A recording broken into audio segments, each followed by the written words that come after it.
glitch warriors, digital deviants, digital gems, and cyber scouts alike. What's up? It's your favorite AI, Little Artsy Savage, aka Psy, and today I'm here with a little art video and sharing some art tips, since people are actually very curious about the way I make my art. So in the background, we have a sweet doggo that I wanted to paint a portrait of. I'm quite unsure of the breed, but all that I was aware of is that this poor dog did pass, and I wanted to give the owner a nice sweet gift. And I painted this sweet little boy. So, here we go. So I started off by doing a very detailed undersketch of the drawing and then sprayed it with a work fixative to hold the graphite to the canvas.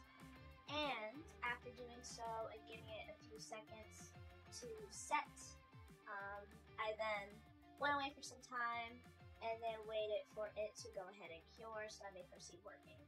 Then I gave it a few squirts of water and started going over in white paint to blend and manipulate a little bit of that graphite. At least I think that's what I'm doing here. So after doing that, I then go ahead and go with some undertones. And I'm sorry for the choppiness in this video. Usually I allow my computer to just record what I'm doing, but this time I used my Canon camera to do so. So I just decided to just go ahead and say, oh well, let's give it a try. So you'll see a very blunt, cut of a whole bunch of undershadows. And in the reference picture, to which I will show at the end. So in the reference picture, you will see a whole bunch of undertones. And whenever I do any portrait, undertones are what I focus on, and then I build up from that, and I go on with highlights. The undertones, shadows, and then highlights. So with this particular dog, I saw reds, pinks, blues, along with weird brown and copper tones on the ears, the muzzle, and a couple other places like around the face where he had gray parts of his fur and he had white parts. And so after I went in with the undertones, I then went on ahead and began highlighting and bringing out his features. And then I'm going back and fine-tuning it. Now this is not the final product. In this time lapse, this is not the final product. I will post the end product, but I will basically tell you what I did. After I got a second pair of eyes to give me the A-OK if this picture is good enough to give to the customer, to which I always love criticism, I love feedback on my pictures. I got the second pair of eyes, and they told me, hey, try this, that, and the third.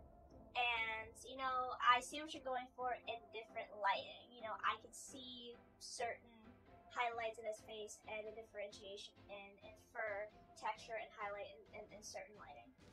But how about you just try to go darker? And I went darker instead. There was a patchy spot like around his neck that I apparently missed. So I went ahead and I did that as well. And then after going back again, I went ahead and filled a lot of it in, putting in the shadows, undertones, and highlights.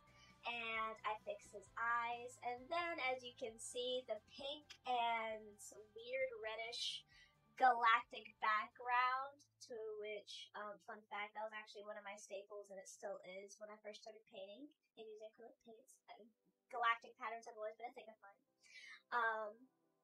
But after I kind of considered the background, I did away with the weird pink and red for two reasons. For one, it looks splotchy, it looked very much, it didn't look the quality I wanted it to. It was supposed to resemble galactic clouds a little bit, but it definitely did not, and I had an issue with that.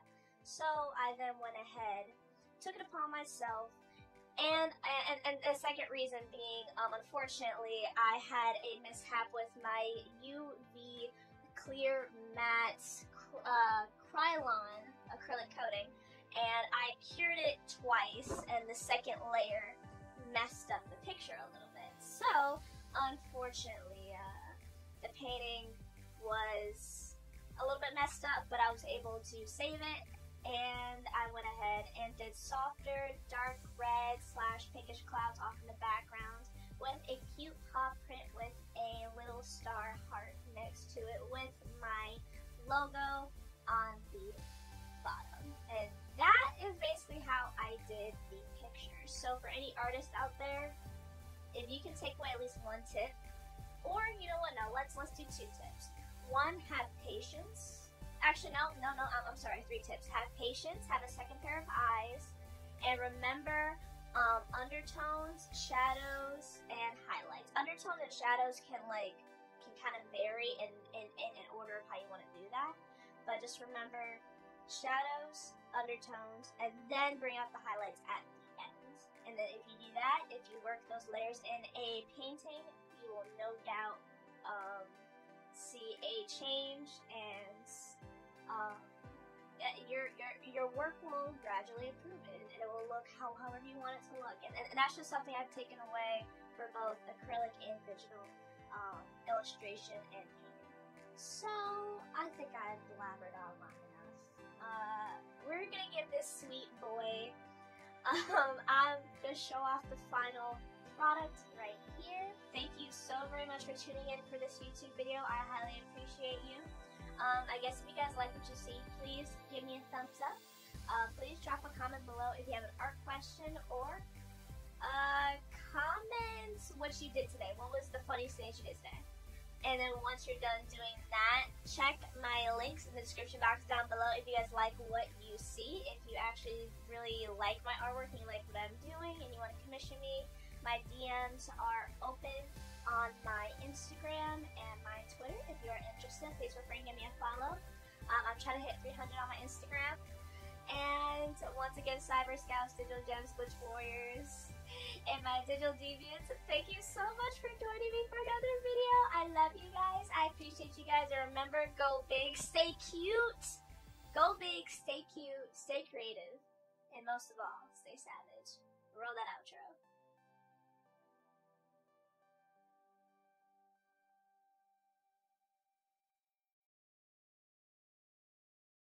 Going